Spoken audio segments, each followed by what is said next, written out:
Hi friends, welcome to my channel. ఈరోజు my story. Rinku Tinku అనే రెండు పిల్లులు ఉన్నాయి. అవి ఒకరోజు సరదాగా నడుచుకుంటూ వెళుతున్నాయి. దారిలో వాటికి ఒక రొట్టె కనిపించింది. రెండు పరిగెత్తుకుంటూ, రొట్టెను నేను ముందుగా చూశాను, ఇది నాకే కావాలి అంది రింకు. కాదు, ఇది నేను ముందు చూశాను కాబట్టి ఇది నాకే కావాలి అంది టింకు. ఇలా ఆ రొట్టె నాదంటే నాదని రెండు పోట్లాట మొదలుపెట్టాయి.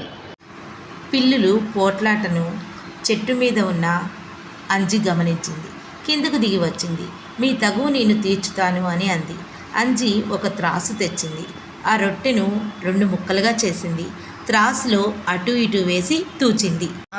ఇటువైపు కొంచెం ఎక్కువగా ఉంది, కాదు కాదు అటువైపు కొంచెం ఎక్కువగా ఉంది అంటూ రొట్టెలో కొంచెం కొంచెం తింటోంది. ఇలా చేస్తూ మొత్తం రొట్టెను తినేసింది. గబగబా చెట్టుపైకి ఎక్కేసింది. పాపం రింకు టింకు బిక్కమొహాలు చేసుకొని అంజీ వైపు చూస్తుండిపోయాయి. విన్నారు కదండి స్టోరీ. అంతే, మధ్యలో వచ్చే వాళ్ళ మాటలు నమ్మకూడదు. వాదనల వల్ల నష్టపోయేది మనమే. అందువల్లే వాదనలకు దూరంగా ఉండటం ఎంతైనా మంచిది. వాదన మన సాధనకు అడ్డుపడుతుంది. అందువల్ల వాదన లేకుండా ఉండటం చాలా ఉత్తమమైన మార్గం.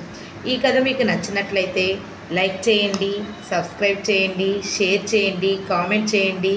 Thank you.